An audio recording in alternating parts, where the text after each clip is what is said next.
me impresionó algo ese día y hasta este día no he dejado de pensar en eso, ¿verdad? Y créanme, realmente yo nunca había entendido ese salmo, porque solo para mí, ¿verdad? Yo lo había visto solo el primer verso.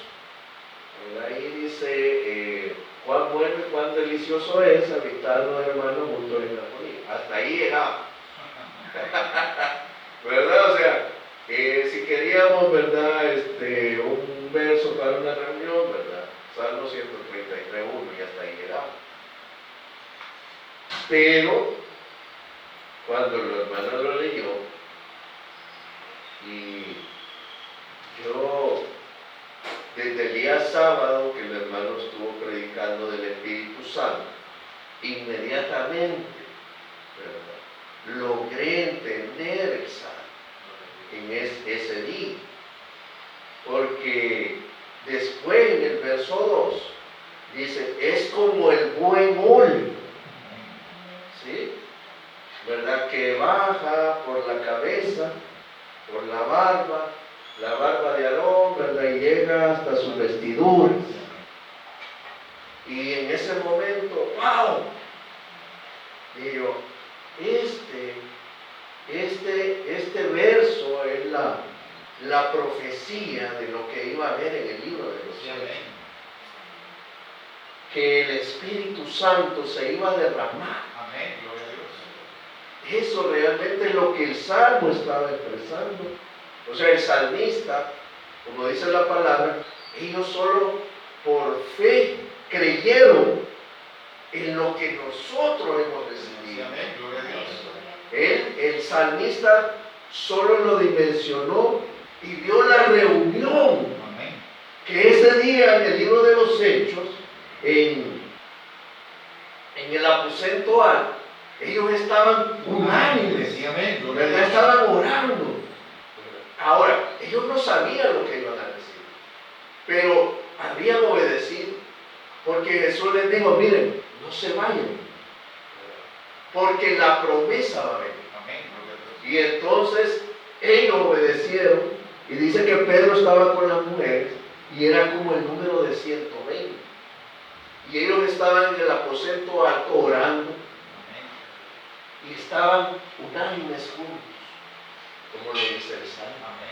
Miren cuán bueno y cuán delicioso es. Y si bien el momento en que la iglesia se une y ora, ¿verdad? Y está unánime, es delicioso porque en la oración Él se manifiesta, viene y se derrama. Y entonces vino la promesa del Espíritu. Y ahí entendí que era el buen hombre que se derrama. Una vez escuché en una predicación que el sacerdote, cuando era ungido, dice que era como un pichelito de aceite. Yo creo que hoy haríamos como un galón, vean un galón, ¿verdad? Un galón de esos de agua, ¿verdad? De esos de agua cristal, así. Y lo derramaban, pero es que era la vastedad, hermano, no era que era una gotita, vaya, siguiente, no, era una vastedad. Hasta ungirlo, o sea, cuando dice ungirlo es cubrirlo con vestiduras. Por eso es que el Salmo menciona que las vestiduras, ¿verdad?, eran completamente llenas de ese buen hombre. Y entonces era verdad. Ahora imagínese el sacerdote que es Cristo, derramando. Él no tiene un galón de... No, ¿verdad? Él tiene para todos.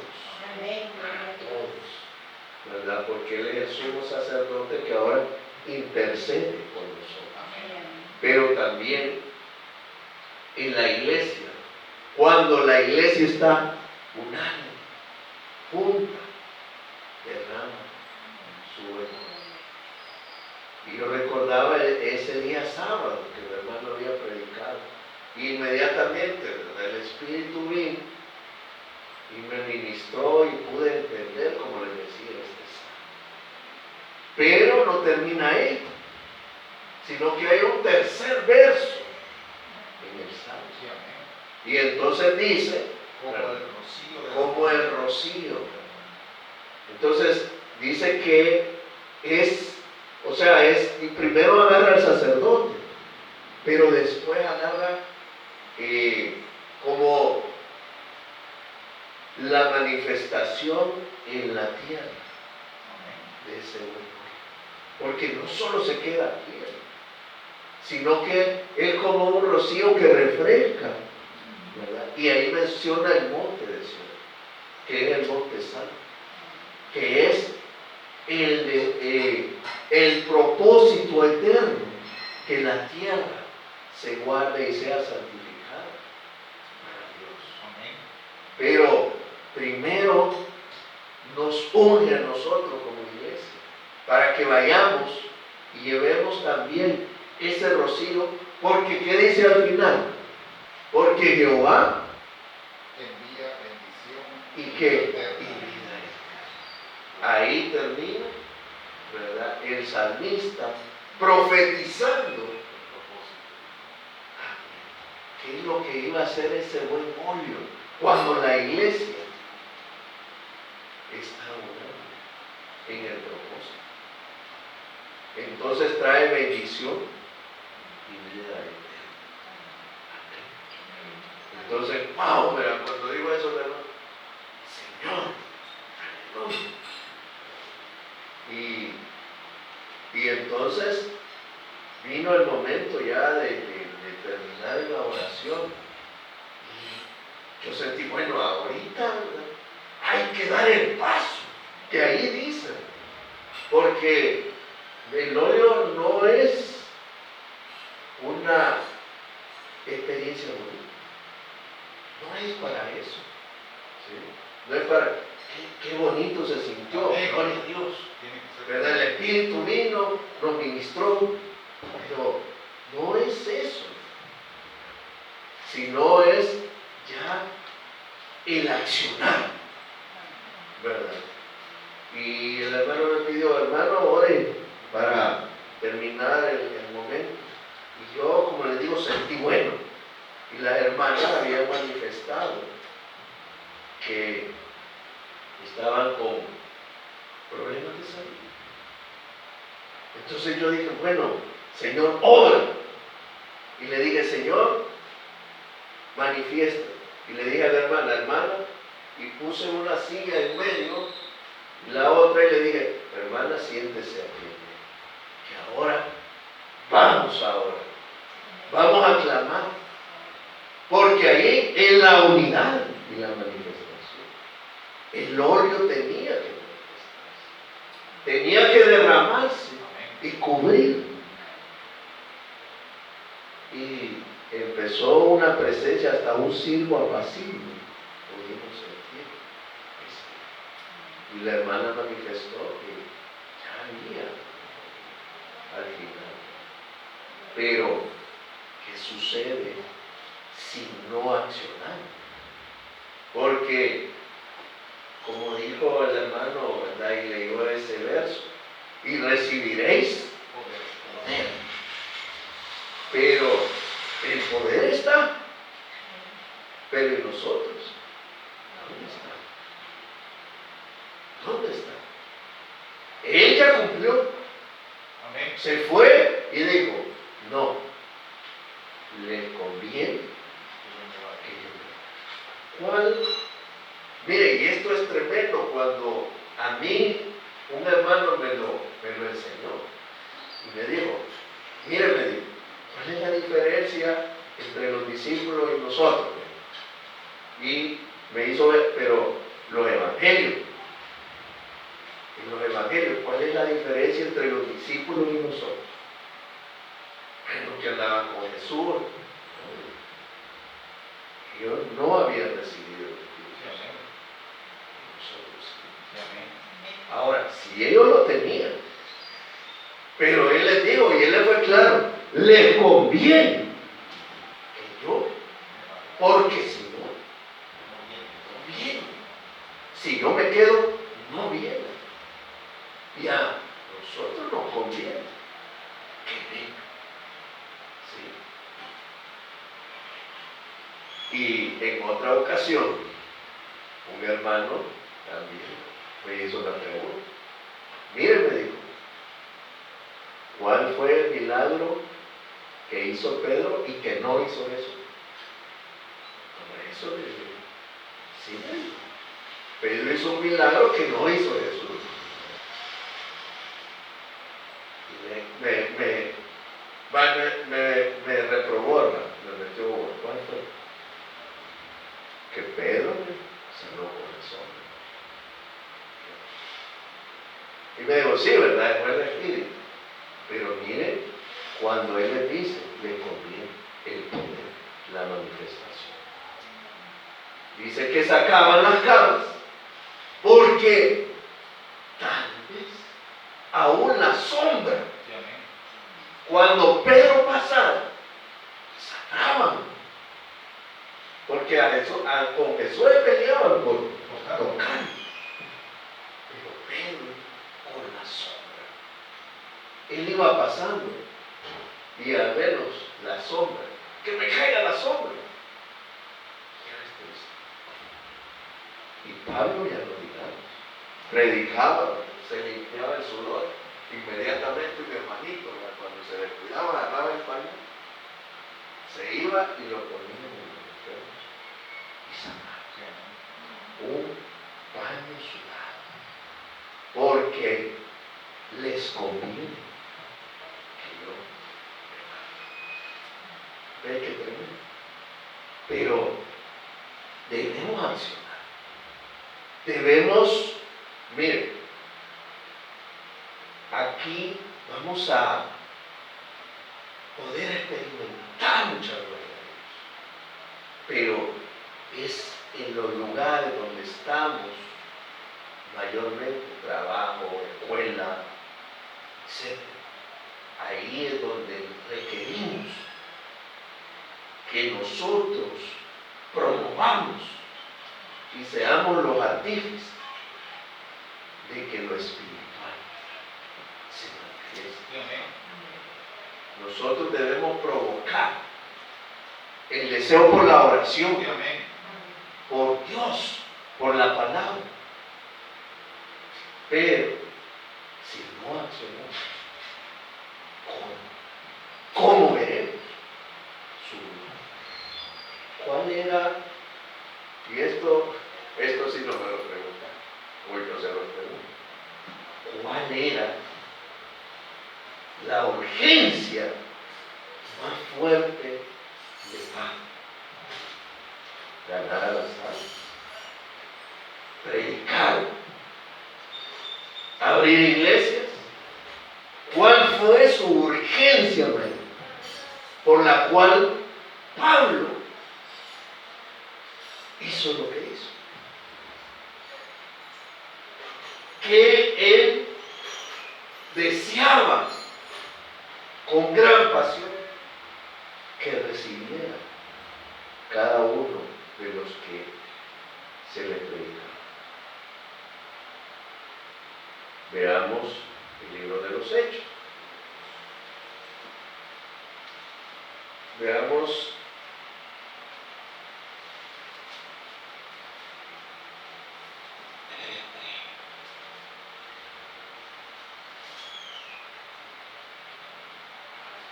Veamos 18, capítulo 18.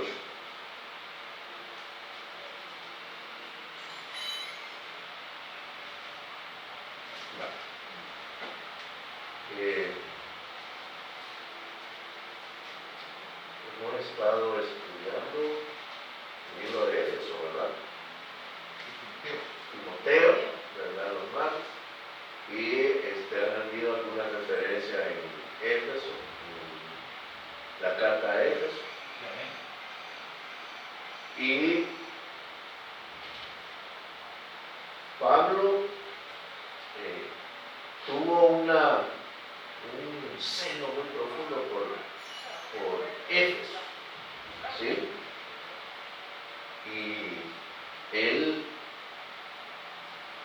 lo manifiesta en la carta. En la carta de Éfeso, él habla de los 5 ministerios, ¿verdad?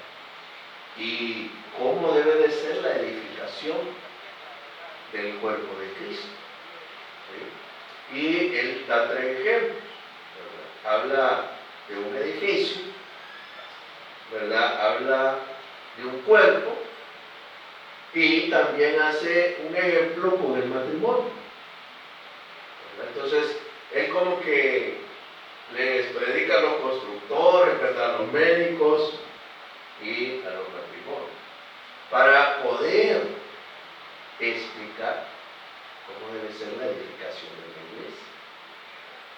Pero en esa carta él ya está preso, ¿verdad? Ya ha recorrido mucho.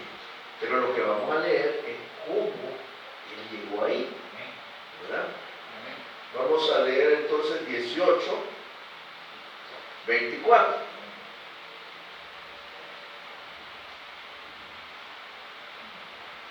Llegó entonces a Éfeso un judío llamado Apolos, natural de Alejandría, varón elocuente, poderoso en la escritura. Va, ahí empieza qué estaba sucediendo en Éfeso, ¿sí? En la ciudad, y llegó Apolos, judío, ¿verdad? Varón elocuente, poderoso en las escrituras. Amén. ¿Verdad? Era alguien tremendo, ¿sí? Entonces alguien es lo que llamaríamos, ¿verdad?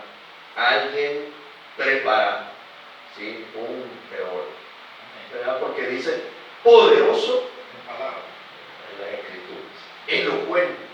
El hombre sabía cómo hablarle a las multitudes, ¿verdad? Entonces, esa referencia tenemos primeramente qué estaba sucediendo en Éfeso. Leamos el siguiente verso.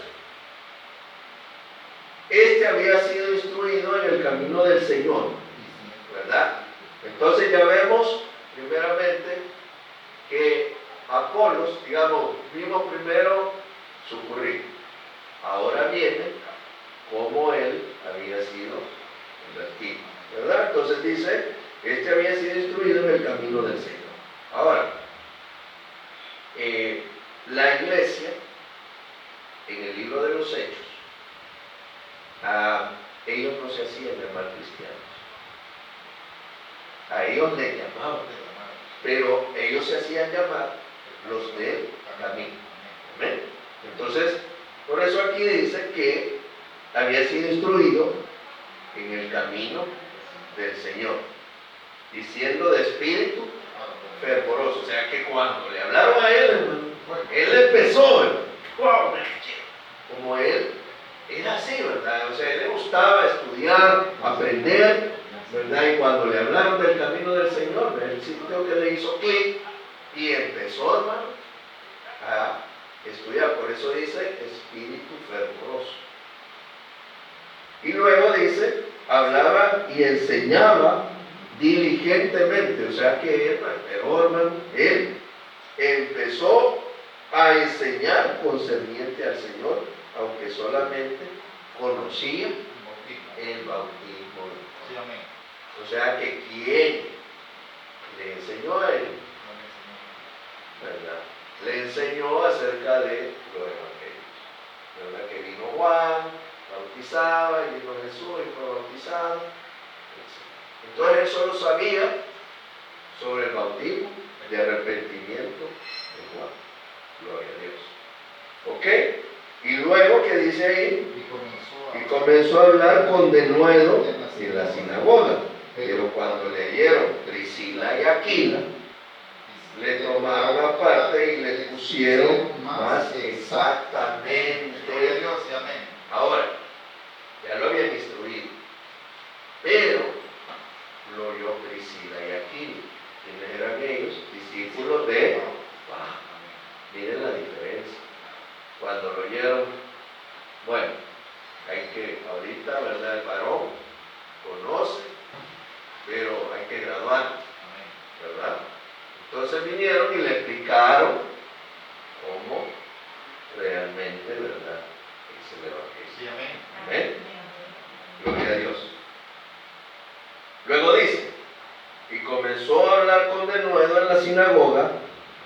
perdón, 27.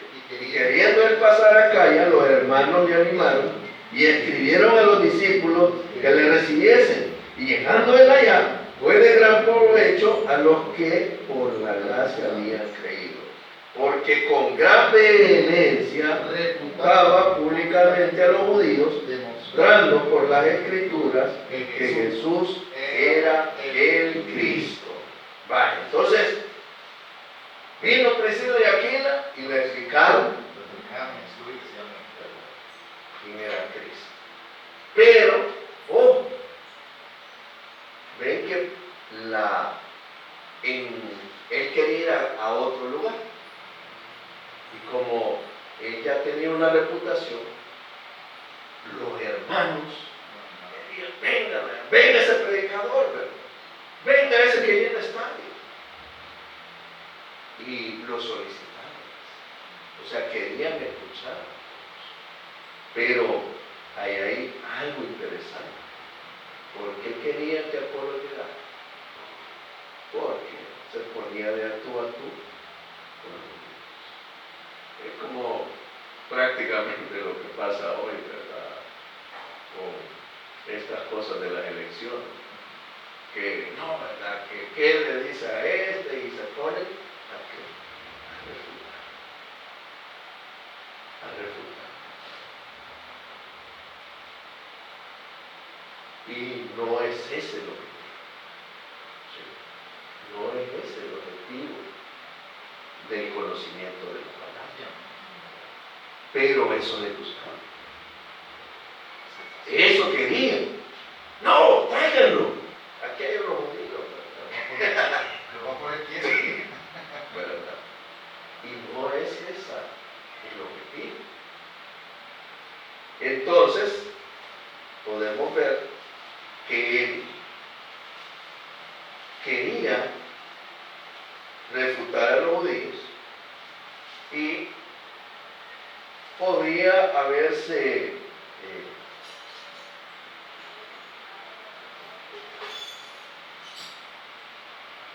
que esa es la intención, pero podemos ver que también Pablo en algún momento hizo lo mismo. Lean Hechos 9:22.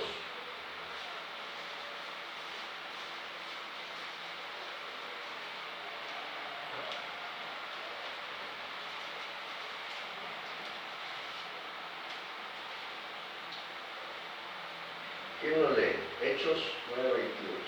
Pero Saulo mucho más se esforzaba y confundía a los judíos que moraban en Damasco, demostrando que Jesús era Cristo. Amén. Vale, miren, son 10 capítulos antes. Aparentemente Pablo hizo lo mismo. Pero miren que tremendo. Dice, confundía a los judíos. Él se esforzaba mucho. A Apolo no le costaba. Pero Pablo se esforzaba, ¿verdad?, por explicar. Pero, ¿qué hizo? Lo confundió. ¿Sí?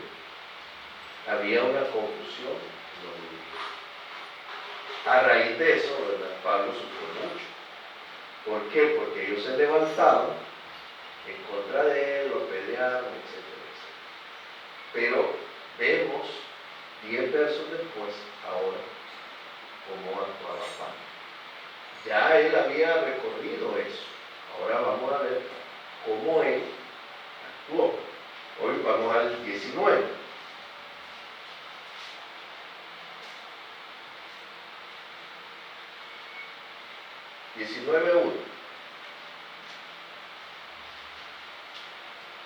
Aconteció que entregando que Apolos estaba en Corinto, Pablo después de recorrer las regiones superiores vino a Efeso y hallando a ciertos discípulos. Basta ahí. Va, entonces, Apolo se fue. ¿Sí? Se fue a Corinto. Y dice que entre tanto él andaba allá, ¿quién vio? ¿Y halló a quién?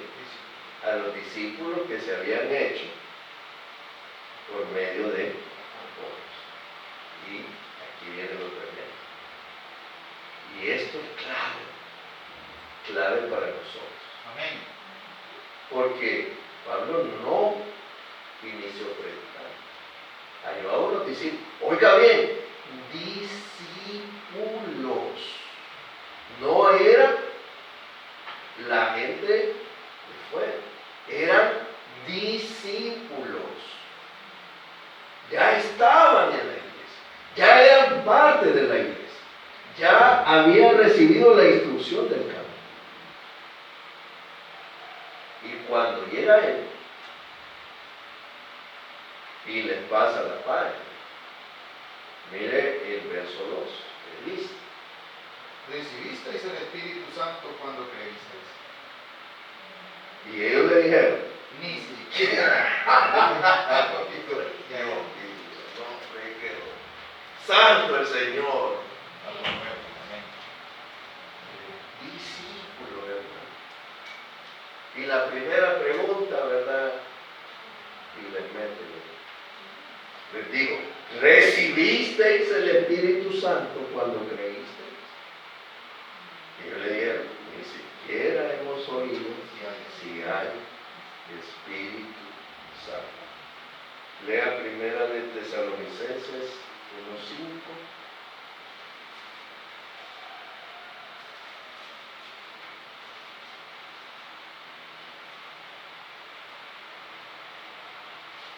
Si lo tiene, lo puede leer, por favor. Pues nuestro evangelio no llegó a vosotros en palabra solamente, sino también en poder, en el Espíritu Santo y en plena certidumbre, como bien sabéis, cuáles fuimos entre vosotros por amor de vosotros. Mire qué tremendo. Aquí está prácticamente mencionando a Apolos, la forma en que él llegó. Pues nuestro evangelio no llegó a vosotros solamente con palabras. Mírenlo, hay mucha predicación. Gloria a Dios por ello. Puede haber mucho. Aún en las iglesias pueden haber discípulos. Fíjense que hasta el día de hoy recuerdo la frase que dijo el hermano, que hay iglesias que sí pueden estar bien, pero habrá el Espíritu Santo, habrán recibido el Espíritu. ¿Será que solamente hay palabras? Pueden estar bien, pero si no hay Espíritu, ¿cuál debe de ser realmente la preocupación de la iglesia? A las almas se les puede traer. El hermano hacía un ejemplo ayer: ofrecamos $1,000 y aquí no. Así es, pero ofrecamos el Espíritu Santo. Podemos ofrecer muchas cosas, pero es el Espíritu Santo el que realmente. Mire, regresemos a la frase de Pablo: recibiste, o sea, tenés la seguridad, porque si bien, ¿verdad?, el hermano enseñó que habló de lo del lengua, es una manifestación, no se debe de tomar como si se ha recibido el Espíritu, no. Porque es una manifestación, pero el punto es este: no es la manifestación, sino el haber recibido el Espíritu. Amén. Y entonces él entendió, porque dice que cuando allá predicó, se confundieron. Y entonces dijo: no, estoy trayendo solo palabras. No deben de confundirse. Deben también también traer el poder en ellos para que reciban eso. Y entonces ven cómo él cambió. Ya no él solo dijo, bueno, le predicamos, gloria a Dios. Se convirtieron y creyeron. Pero el creer para Pablo no era solamente eso, sino que había que tener la solvencia y seguridad de eso. Ahora, ¿cuál es la importancia de eso? ¿Cuál es la importancia? Porque mire, ¿para qué me sirve aquí? Si yo lo que necesito, ¿verdad?, es trabajo, ¿verdad?, y necesito solventar. Pero ¿cuál es qué ganancia hay con eso? ¿Qué? Yair, puedes venir adelante. Eres un modelo. Va, veamos a Yair. Bien bonito. Mi esposa dice, no recuerdo ese. Bien bonito. ¿Sí?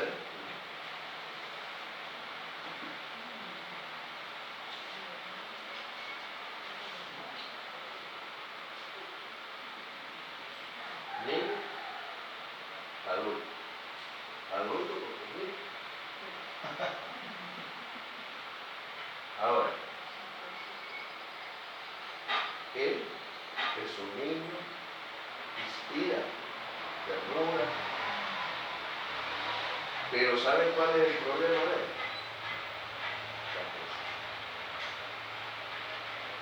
¿Por qué es un problema? Porque la naturaleza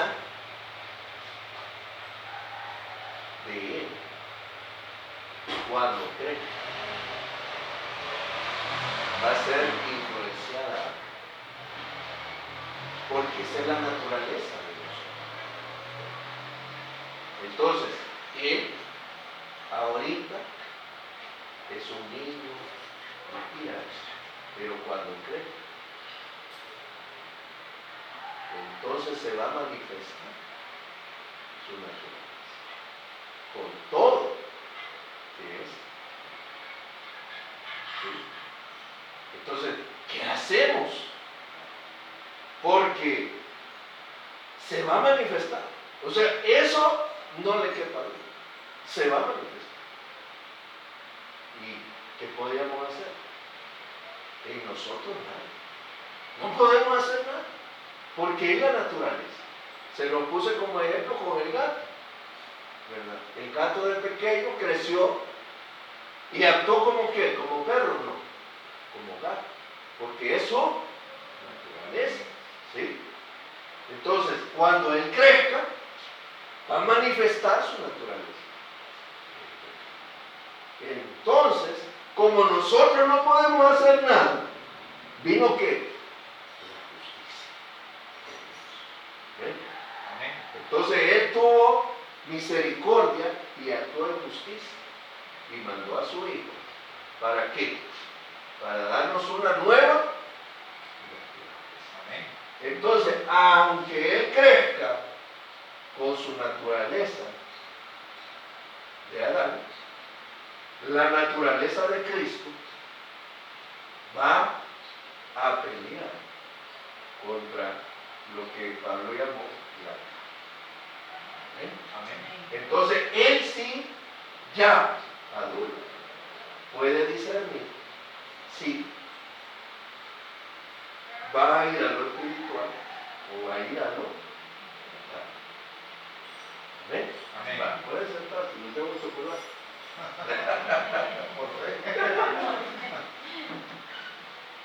Ahora, Pablo lo sabía. Pablo sabía que no importara que hubiesen creído y que fueran discípulos, necesitan nacer. Y entonces les pregunta, a ver, si no hemos nacido de nuevo, y es lo que el Señor ha estado, que es la regeneración, hablando. Si no hemos sido nacidos de nuevo, no podremos Y entonces vino Pablo y dijo, miren, no importa que crean, que sean discípulos, que estén sirviendo, que vengan, si no han nacido. Esa era la preocupación. ¿Por qué? Porque entonces se va a manifestar Cristo en nosotros. De lo contrario no puede, no se puede. Podemos hacer todo lo que usted quiera, las actividades, traer a un Apolo aquí, pero mientras ellos no reciban el Espíritu, no va a haber ninguna diferencia. Entonces, eso es lo que él entendió. Y por eso, en la carta de los Efesios, él les recuerda todas esas cosas, que son un edificio que debe de crecer a la estatura del varón perfecto que es Cristo en el Espíritu. Y que todos, nuevamente, unánimes, lo necesitamos para formar ese cuerpo. Es ahí donde se manifiesta la plenitud de Cristo. En el cuerpo, en el edificio, en la cabeza que gobierna el cuerpo. Amén. Lastimosamente, el tiempo nos juega en contra. Quería dejarles, lastimosamente ya no vimos cómo resolvió Pablo a los discípulos, pero eso lo vamos a dejar para hoy. Pero lo importante, hermano, es que vea lo que usted recibe.